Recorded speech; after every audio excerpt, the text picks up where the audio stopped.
94,9 FM Pos 1 Banten. Kanal informasi dan inspirasi.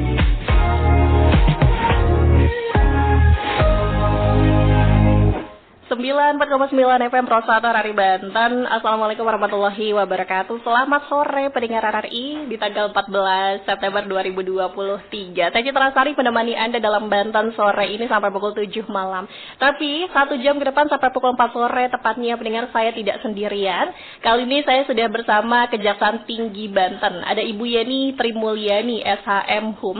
Ini selaku dari Asisten Pembinaan Kejaksaan Tinggi Banten. Kita sapa terlebih dahulu. Selamat sore Ibu.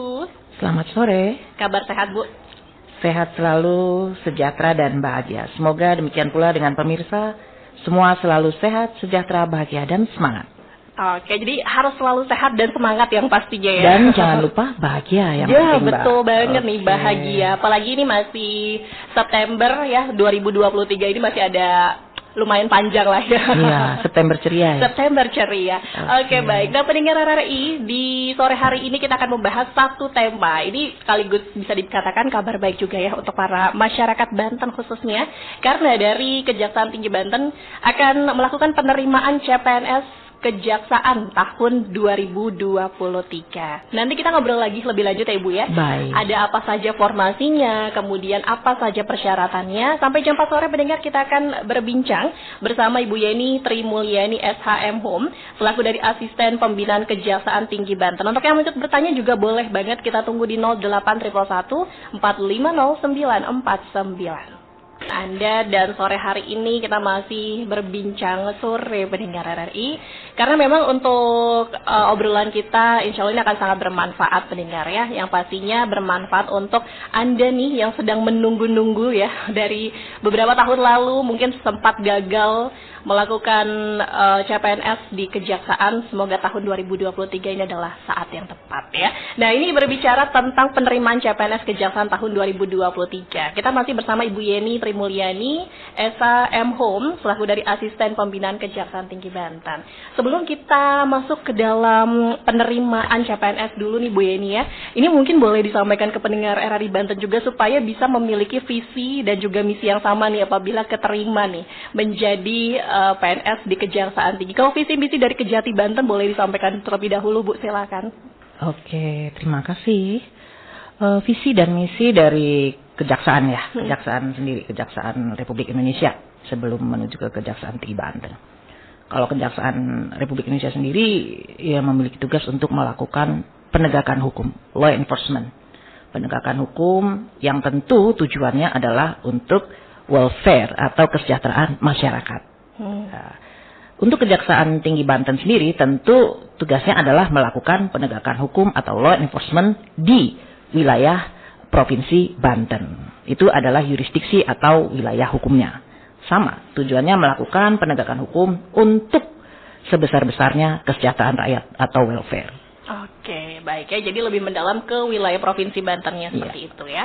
Dan jadi kalau misalnya berbicara tentang penerimaan CPNS, kalau di Kejaksaan sendiri sudah mulai dibuka atau belum Bu sebelumnya? Nah, untuk penerimaan CPNS Kejaksaan Republik Indonesia tahun 2023 nanti akan mulai dibuka pendaftarannya sejak tanggal 16 September.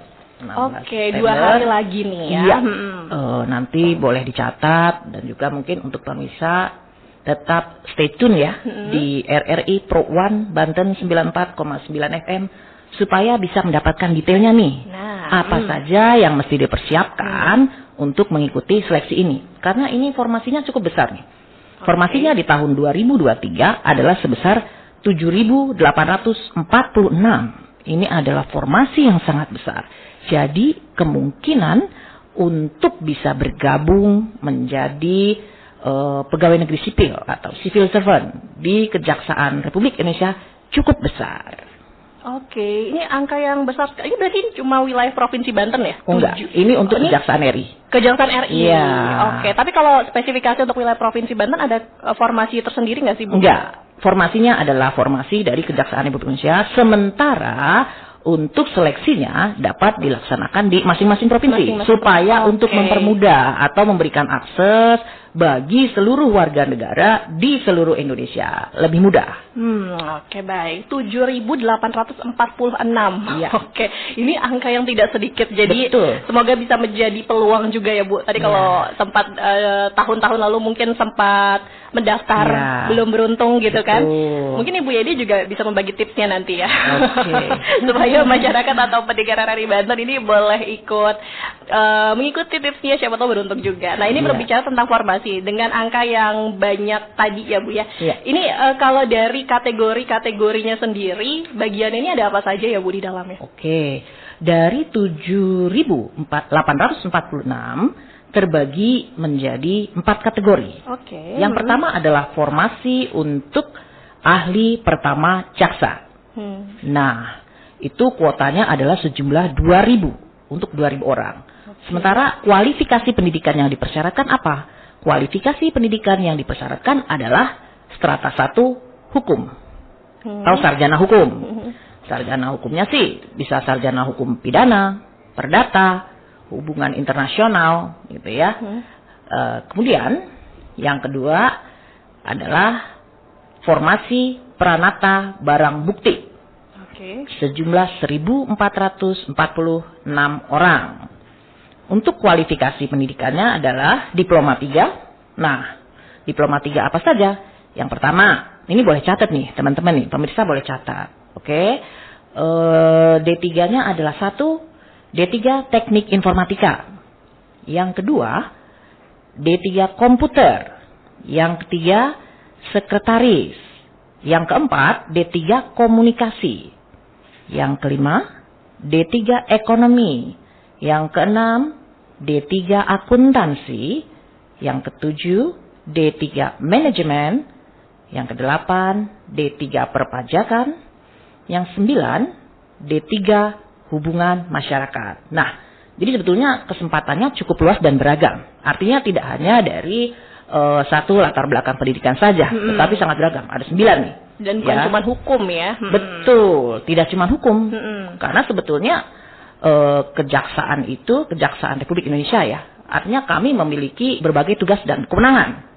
Nah, nanti ada tuh, yang terbaru adalah kewenangan di bidang kesehatan. Nah, itu ada lagi tuh. Yang terbaru, kita di Undang-Undang Nomor 11 Tahun 2021, yang merupakan perubahan dari undang-undang yang lama, di situ di pasal 30, ada kewenangan kita, yaitu kewenangan di statistik kriminal dan kewenangan justisial kejaksaan. Kewenangan di bidang kesehatan dalam bentuk unit pelaksana teknisnya adalah dalam bentuk membangun rumah sakit, sarana dan prasarana. Ini ada formasinya juga untuk yang 7.000 ini? Kalau di sini ini belum termasuk yang ini ya. Atau nanti kalau ada perkembangan lebih lanjut kami beritahukan. Oke. Kemudian formasi yang ketiga adalah pengadministrasian penanganan perkara. Ini cukup banyak. Ini adalah formasi kedua terbesar, yaitu sejumlah 2.142 orang.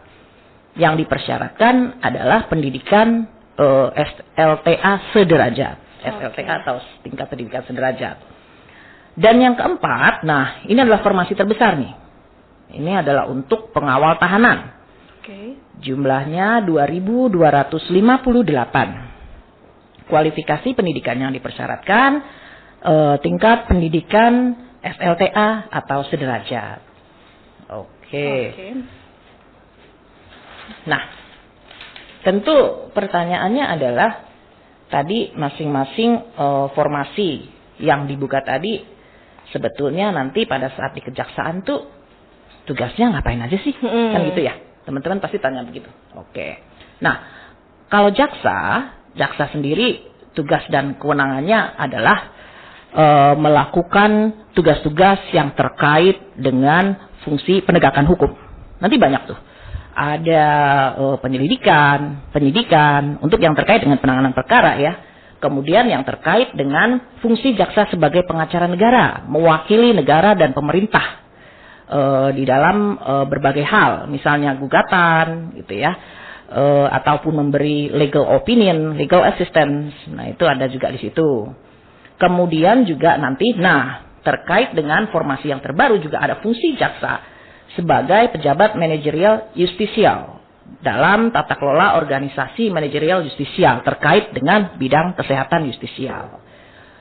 Kemudian untuk formasi Pranata Barang Bukti, tugasnya apa? Melakukan pengelolaan barang bukti dan aset. Oke, aset-aset mungkin yang berasal dari sitaan ataupun barang rampasan. Kemudian untuk formasi yang ketiga, pengadministrasian penanganan perkara adalah tugasnya melakukan kegiatan penyiapan bahan dan pengelolaan administrasi penanganan perkara di bidang pidana, intelijen, perdata dan tata usaha negara, dan tindak pidana militer. Dan yang terakhir, pengawal tahanan, melakukan penjagaan dan pengawalan tahanan. Oke, jadi memang ini bukan diperuntukkan hanya untuk pendidikan strata 1 ya. Jadi ada kesempatan juga untuk SLTA sederajat, D3 dan S1 pastinya ini bisa ikut bergabung dengan total formasi tadi ya pendengar RRI ada 7.846. Jadi saya ulangi, ahli pertama jaksa ini ada 2.000 ya Bu ya. Untuk formasi, kemudian Pranata Barang Bukti 1.446 formasi, administrasi penadministrasian penanganan perkara ada 2.142 dan juga pengawal tahanan 2.258 orang. Oke, dengan angka yang cukup banyak ini pasti semoga bisa menjadi peluang juga ya untuk masyarakat Banten nih khususnya yang ingin ikut mendaftar. Nah, ini berbicara tentang pendaftaran, syaratnya ya Bu ya, tadi kalau sudah kualifikasi dari pendidikan, syarat lainnya apa sih? Apakah berbeda di setiap formasinya atau sama nih? Oke, mungkin di sini saya bisa membahas syarat-syarat yang sifatnya masih umum ya. Umum dulu. Nanti pada saat pendaftaran dibuka, nanti boleh akses ya secara online di pendaftaran akun peserta di sscn.bkn.go.id. Nanti biasanya akan ada respons. Nah, nanti di situ akan tertera tuh detailnya seperti apa gitu ya. Mungkin kalau secara umum, yang pertama untuk jaksa. Jaksa yang dipersyaratkan adalah umur maksimal 27 tahun. Kemudian latar belakang pendidikan tentu sarjana strata 1. Strata 1 ilmu hukum. Ilmu hukum itu tidak hanya ilmu hukum pidana ya. Ilmu hukum itu kan terbagi beberapa. Jadi ilmu hukum pidana, perdata, tata usaha negara, administrasi negara,